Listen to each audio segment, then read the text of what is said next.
There's a quiet detail on this Patriots roster that could turn into a real market move. The wide receiver room might simply be too crowded, and this isn't happening in isolation. A young running back is preparing for a leap. Drake Maye is already drawing a massive comparison, and an addition that arrived without the biggest spotlight could become the piece that tears defenses apart. Behind the scenes, every signal points to the same question. How far can this offense go once all the pieces fall into place? Stick with me, subscribe to the channel, and let's separate real strategy from the noise in Foxborough. It starts with the numbers the front office will eventually have to sort out. New England signed Romeo Doubs, then traded for A.J. Brown from Philadelphia, and let Stefon Diggs walk. This group added a star at the top and another dependable receiver. That's fantastic news for Drake Maye. But beyond the headliners, there's still a roster squeeze that didn't disappear when the rumors cooled off. Kayshon Boutte has been mentioned as a possible trade candidate because he might be the player capable of bringing back the best return. That doesn't mean New England has decided to move him. It means the makeup of this group gives the Patriots room to have that conversation. Boutte was incredibly efficient last season. Every one of his regular season catches resulted in either a first down or a touchdown. That production helps the offense, but it also gives him value that other teams may recognize. And the board doesn't stop with him. Mac Hollins handles the dirty work and brings value in the little details. Pop Douglas brings explosiveness. Kyle Williams is entering year 2 after being a third-round pick, and he needs opportunities to develop.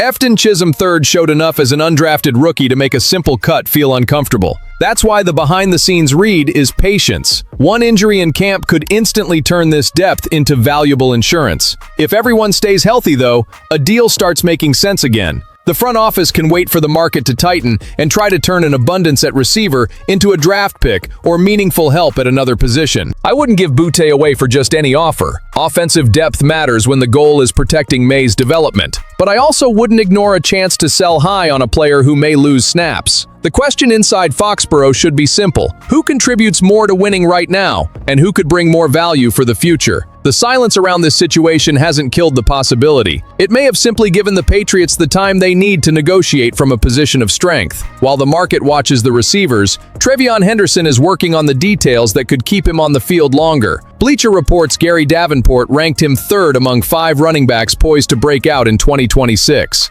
It's a projection backed by a rookie season that already showed enormous potential. Henderson finished 2025 with 911 rushing yards, 9 rushing touchdowns, 35 catches, 221 receiving yards, and another score through the air.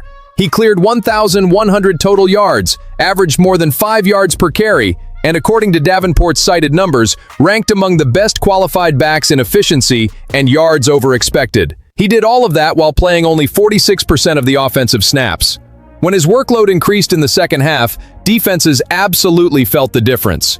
What held him back early were the areas that often slow down a young running back: pass protection and consistency as a receiver. Henderson said he's working on both, and I understand the fans who see his 4 touchdown runs of more than 50 yards and want the ball in his hands, because that kind of explosiveness can decide a play instantly. But the clue beneath the surface tells a different story. Improving as a blocker isn't about turning Henderson into a guard. It's about keeping him on the field when the defense still doesn't know whether he'll run, release as a receiver, or protect Maye. If his presence gives away a run or a screen every time, opposing coordinators can adjust their package. If he can handle every assignment, Josh McDaniels gains disguise, tempo, and personnel conflict. The defense gets trapped between respecting Henderson's speed and going after the quarterback. Ramondre Stevenson brings power on the physical snaps, and Reggie Gilliam arrived to play fullback. That allows New England to spread out those responsibilities without exposing Henderson. But removing pass protection from his repertoire entirely would make him more predictable. The ideal approach is smart usage. Fewer pointless collisions, more routes, and carefully chosen chances to unleash that home run threat.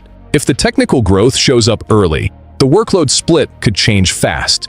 Then we won't be talking about only a promising running back. We'll be talking about a true weapon who can make safeties hesitate, open intermediate zones for Dew and Brown, and make Maye's life easier. The Bleacher Report projection gets attention, but the real message comes from what Henderson is training to improve. He wants to eliminate the last excuse for keeping him on the sideline.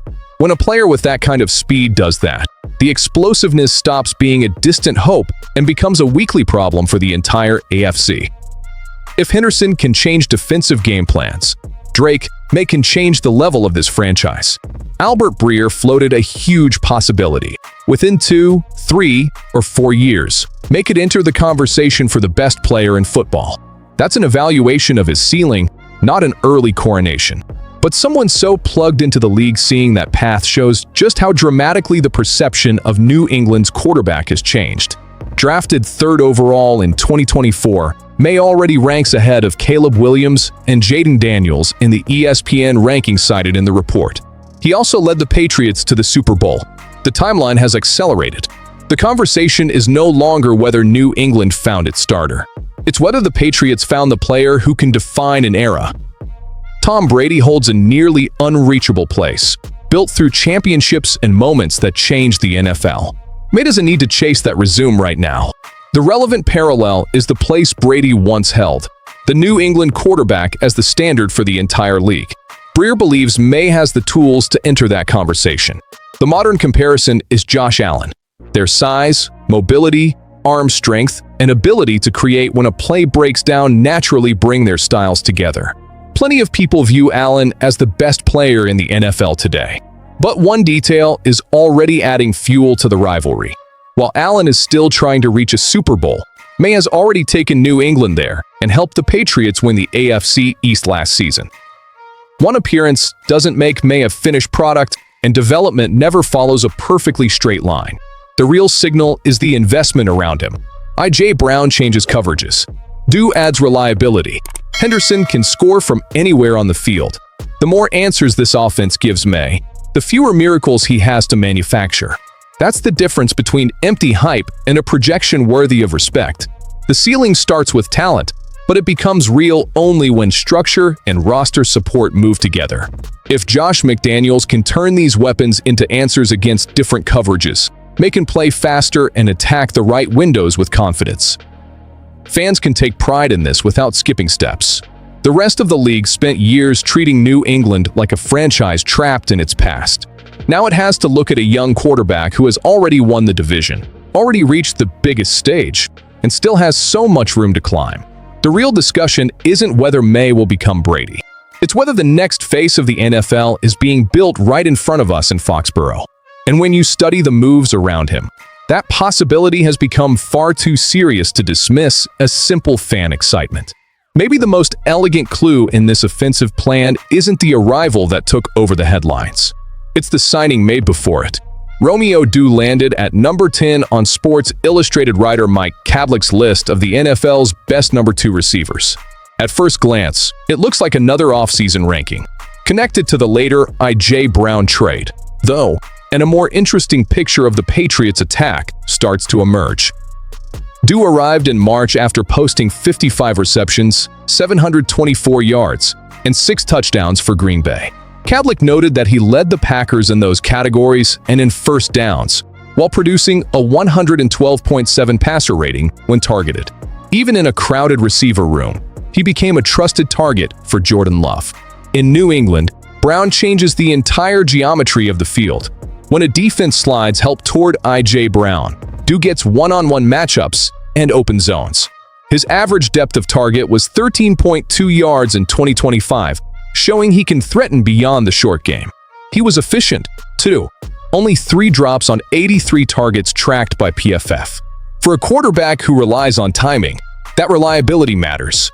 The number 2 receiver label can sound like a downgrade. In Foxborough, history says something very different. Deion Branch and Julian Edelman didn't need to be the league's biggest stars to decide massive games. Both became Super Bowl MVPs. That doesn't promise Doubs will repeat those accomplishments. It shows that a complementary role can become central in January. Josh McDaniels understands the value of a receiver who finds open space when coverage takes away the first read. Doubs has shown separation, awareness against zone, and production in key moments. With Brown drawing the most physical defender, Doubs may get the kind of matchup Green Bay couldn't always provide.